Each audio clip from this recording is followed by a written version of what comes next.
Počúvajte parádne rozprávky.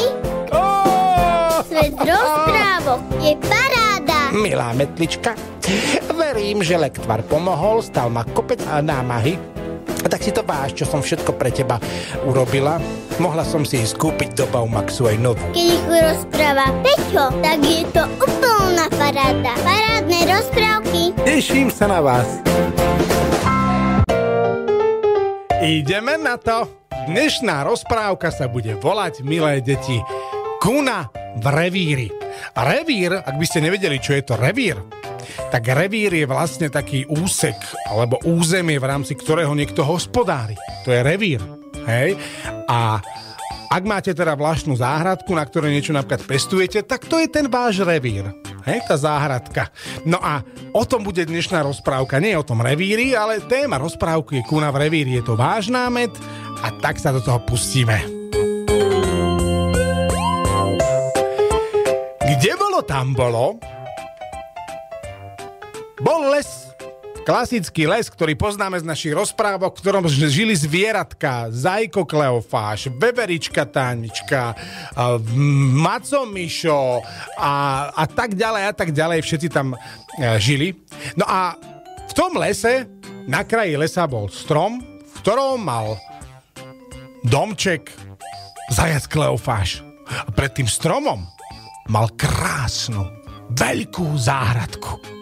A už viete, čo na tej záhradke pestoval? To už sme si už rozprávali však. Pamätáte sa v jednej rozprávke, že tam mal kapustičku, mal tam mrkvičku, mal tam kalerab, všetko, čo zajačiky ľúbia, všetko zelené, čo sa dá chrúmať, to tam presne pestoval v tej záhradke ten zajačik Kleofáš. A každé ráno sa tak prechádzal po tej záhradke a hovoril si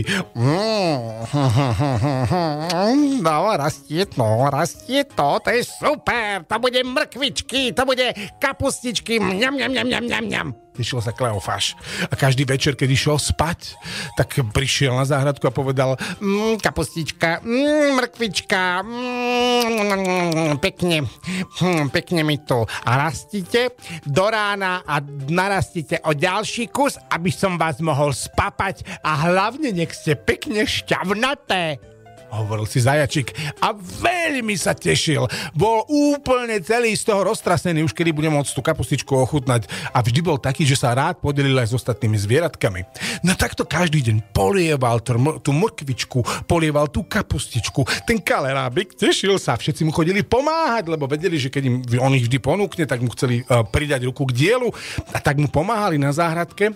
A jedného dňa ráno sa Zajko zobudil, Kleofáš, vyšiel z tej svojej chalúbky a povedal: ale som sa dobre vyspal. A prvé, čo vždy robil ranný rituál znamená, že robil niečo pravidelne, tak prvé, čo robil, vždy si zrátal svoje kapustičky, mrkvičky a kalerábiky. Zrátal kalerábiky, je taký spokojný. Dobre, všetky sú. Potom si zrátal mrkvičky, 25, 26, 27, 28, 29, 30. Všetky sú a sú väčšie. A potom začala rátať kapustičky a je 12, 19, 20, 21, 22. Všetky sú. A vždy sa takto tešil. A potom sa postaral, išiel o kapustičku, o záhradku.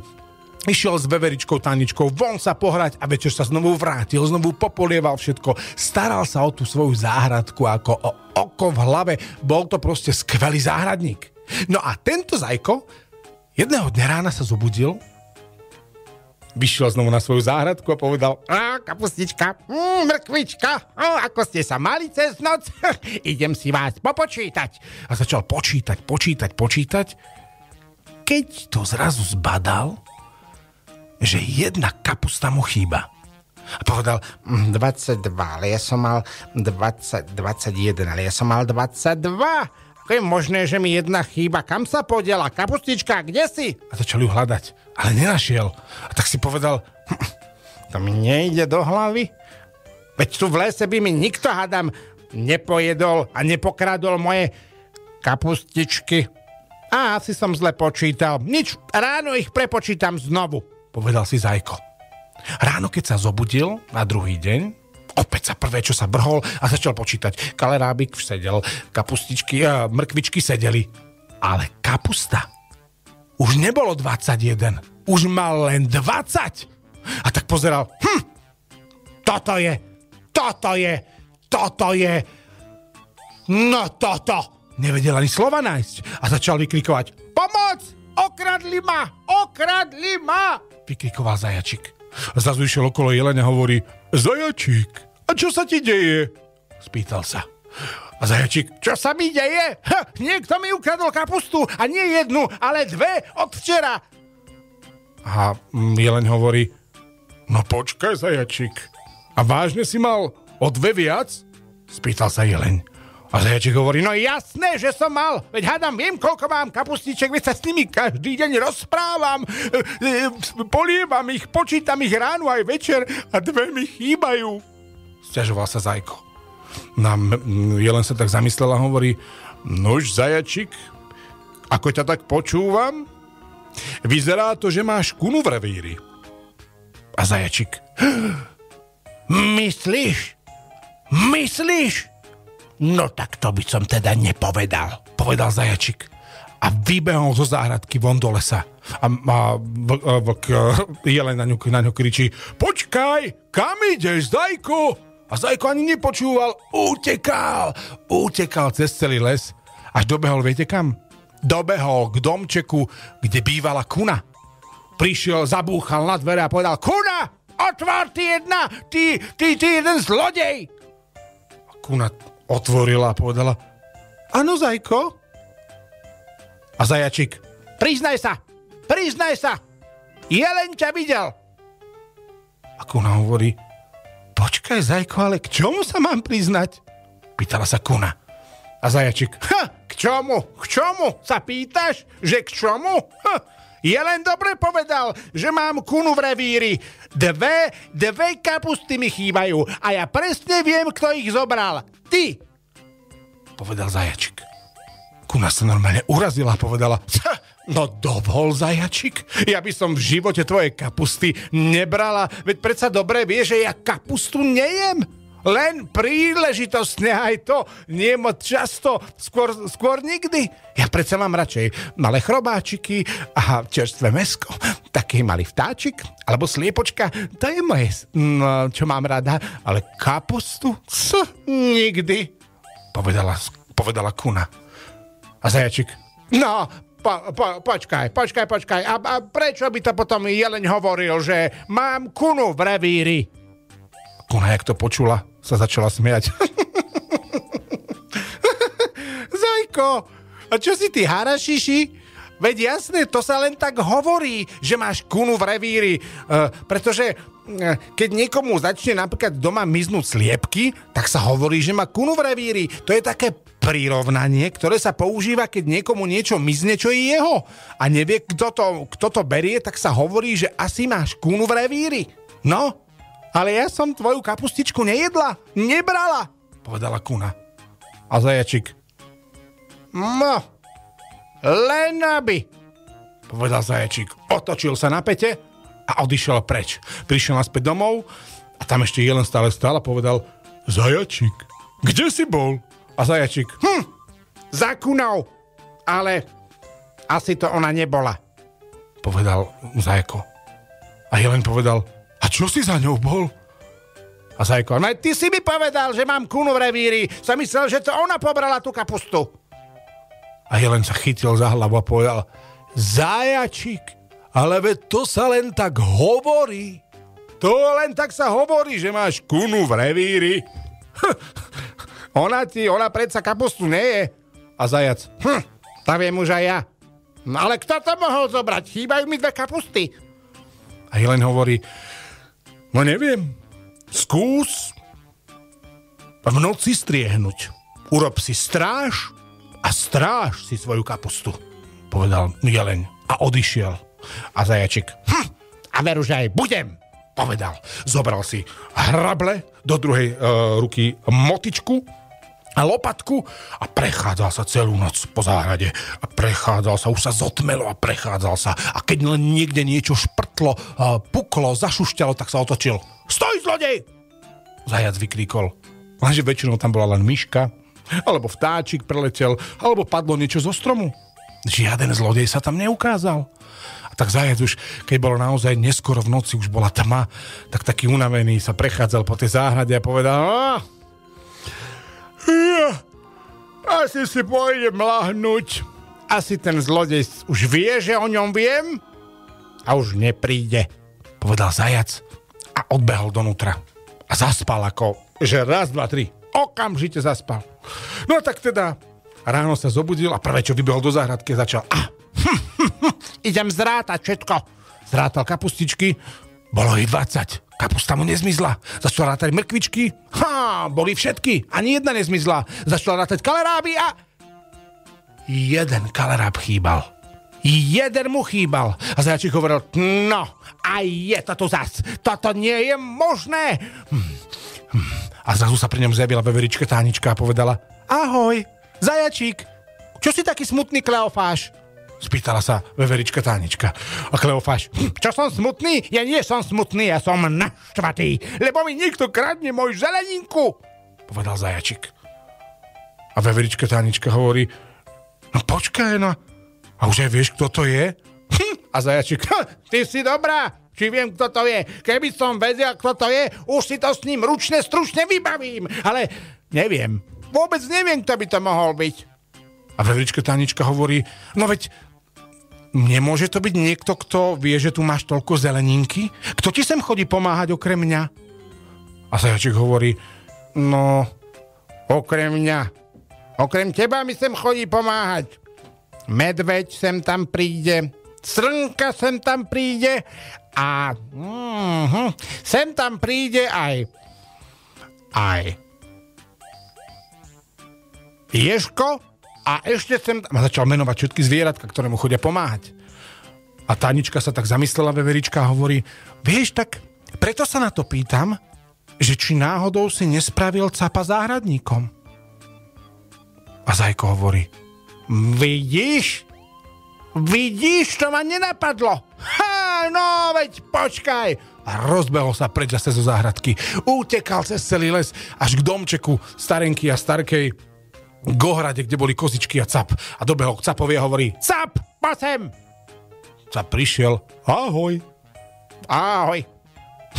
Ahoj, zajac. Me. Čo je? B. A zajac hovorí: Čo je? Čo sa tvári, že o ničom nevieš? Kde je tá kapusta? Kde je ten kaleráb? Spýtal sa Capka. A Capko hovorí: o čom rozprávaš? Čo? Ja nič neviem, povedal Cap. A zajac hovorí: Čo nič nevieš? Určite chodíš do mojej záhradky, veverička ťa videla. A Capko hovorí: ale ja tam nechodím. Ja som stále na dvorčeku tu a keď idem von, tak som uviazaný na kolíku. Ja sa k tvojej záhradke nedostanem, aj keď by som rád, povedal Capko. A zajačík hovorí: no a potom prečo? Veverička povedala, že Cap je záhradníkom. A Capko hovorí: no ale to ja neviem, povedal Capko a znudene odišiel. A zajačík hovorí: no toto mi je záhada. Vrátil sa naspäť a hovorí: veverička, odkiaľ vieš, že to bol Capko? A veverička hovorí: ale veď ja neviem, Zajko. To sa len tak hovorí, že či náhodou nie je Cap záhradníkom, vieš, že keď ti niekto pomáha, či ti náhodou popri tom, ako ti pomáha a nepomáha, takže ti to aj ti robí škodu, teda, že ti papá tú zeleninku, ale ja nehovorím, že to bol Capko. To sa len tak hovorí, či si nespravil Capa záhradníkom. A zajačík: aha, no, tak som asi zbytočne práve vynadal Capovi, povedal Zajko. A veverička: jej danenky, zajačík, ale no nič, poďme vymyslieť a zistiť, kto ti to tú zeleninku kradne. A začali rozmýšľať, kto tam chodí, kto o tej záhradke vie. A zistili, že vlastne celý les, že by páchateľ, ten, kto to robí, mohol byť vlastne hocikto. A tak rozmýšľali, kde, ako by mohli nájsť nejakú stopu. A veverička povedala: vieš čo, Zajko? Urobíme to inak. Ja večer vyleziem hore na strom, v ktorom máš domček. A nad stromom Na strome je konár, ktorý je presne nad tvojou záhradou. Odtiaľ mám výhľad na celú záhradku. Celú noc tam budem na tom konári sedieť a budem sledovať, či náhodou nezbadám toho, kto ti tú zeleninku kradne, povedala veverička. A zajačik hovorí, to je výborný nápad, veverička, to by si pre mňa spravila? A veverička hovorí, ale jasné, zajkové, ty si môj kamarát, samozrejme, no idem. A vyšplhala sa hore, posadila sa na konárik a sedela, hompala nohami a čakala. Zajačik spokojný, že veverička mu pomôže odhaliť páchateľa, išiel si ľahnúť. Ráno vstal a prvé, čo vybehol von a povedal, tak čo, veverička? A veverička na konáriku, ja som nespala som. A zajačik, spala si. Ty si zase zaspala, čo? A veverička hovorí, ako zase? No tak som zaspala, no nie som zvyknutá celú noc strážiť. Ale kým som nezaspala a bolo to dlho, tak som nikoho nevidela, povedala veverička. A zajačik hovorí, no počkaj, ja musím najskôr zistiť, či mi niečo vôbec chýba. A začal rátať. 1, 2, 3. Chýbalo. Ďalší kaleráb zmizol. A Zajko už bol nahnevaný, ale že strašne. A povedal, no, nič. Musíme nájsť iné riešenie, povedal zajačik. A veverička povedala, no áno, ale aké? A zajačik povedal, idem za včielkami. Prišiel za včielkami a povedal, včielky, prosím vás, požičajte mi kýblik peľu. A včielky povedali, kýblik peľu? A na čo ti je peľ? Spýtali sa ho. A Zajko, potrebujem odhaliť zlodeja a peľ mi v tom pomôže. Včeličky nerozumeli, ale dali mu kýblik peľu. A Zajko si ho priniesol domov a viete, čo urobil? Celý ten peľ pekne porozsýpával po celej záhradke. Veverička Tanička na mňa pozerala a povedala, Zajko, čo robíš? Prečo rozsypávaš ten peľ po záhradke? A Zajko povedal, lebo tým odhalím zlodeja. Keď sem niekto príde, vstúpi do peľu, ten sa mu nalepí na nohy a potom, keď odíde podľa stôp peľu, nájdem presne, kto to bol a kam odišiel. A veverička hovorí, ty, Zajko, to je výborný nápad. To je super nápad, ty si taký múdry. A zajačik, ja viem, ale mňa okrádať nikto nebude, povedal Zajko nahnevaný a rozsypával peľ ďalej. Porozsypával ho po celej záhradke, ale tak, že nezostalo nikde ani jedno voľné miesto. A potom povedal, veverička, už sa sem neopováš vkročiť, ja vojdem do domčeku a ráno bude deň D. Deň D sa hovorí, keď niečo veľké sa má stať. A malo sa, pretože Zajko vedel, že toto mu pomôže odhaliť zlodeja. Ráno vstal Zajko z postele, vybehol na záhradku a povedal, no, poďme, ideme rátať. A nemusel rátať, pretože hneď videl peľi stopy. A nie, že stopy. Jednu stopu, dlhú stopu. Veľký pás, ktorý išiel od miesta, kde bol kaleráb, ktorý znovu zmizol, ďalší. A od neho išla velikánska dlhá stopa a mizla v lese. A zajačik, mám ťa, zlodejisko, jeden, ďalší kaleráb si mi ukradol, povedal zajačik. Ale nevedel, kto to bol, pretože tá stopa nemala nejaké konkrétne otlačky. Nebola to stopa, ktorá by ukazovala pršteky alebo nejaké brúška. Viete, ak má psík alebo mačička, alebo medveď, alebo líška. Toto tu neukazovalo nič. A tak si zajačik hovoril, no, čo je toto za stopu? Veverička pozerala z konáriku a hovorí, Zajko, čo je to za stopu? A zajačik hovorí, no, veď to neviem, tiež nad tým rozmýšľam. Úzka, dlhá stopa. Čo by to mohlo byť za stopu? Deti, neviete? Čo má stopu dlhý, úzky pás, neprerušovaný? Ako slíš. No, čo by to mohlo byť? Had, čo?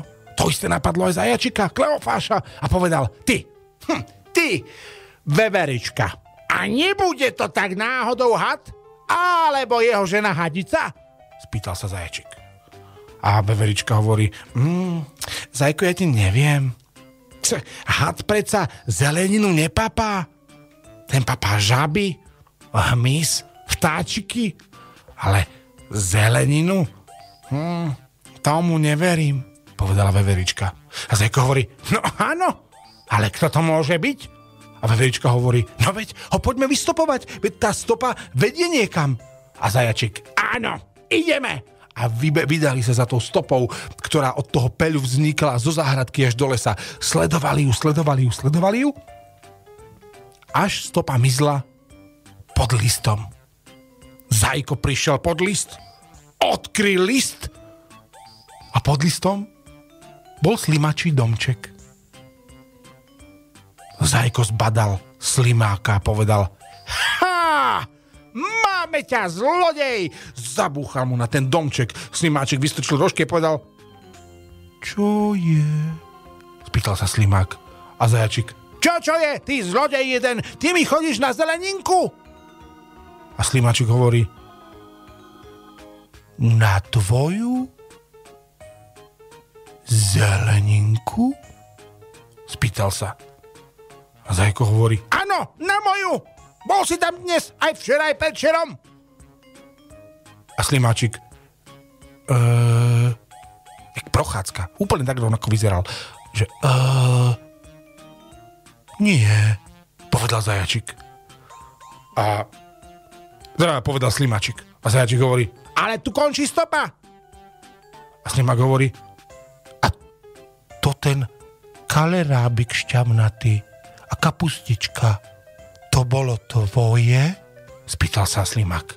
A zajačik, no a koho asi? To tam samé rastie, vieš, v lese bežne rastie kalerába, kapusta, ty trdlo, jasné, že moje? Rozčiloval sa zajačik. A slimáčik povedal, aha, tak prepáč, Zajko, ja som nevedel. Ja som malý, ja nevidím, kde to je, ja len sa plazím.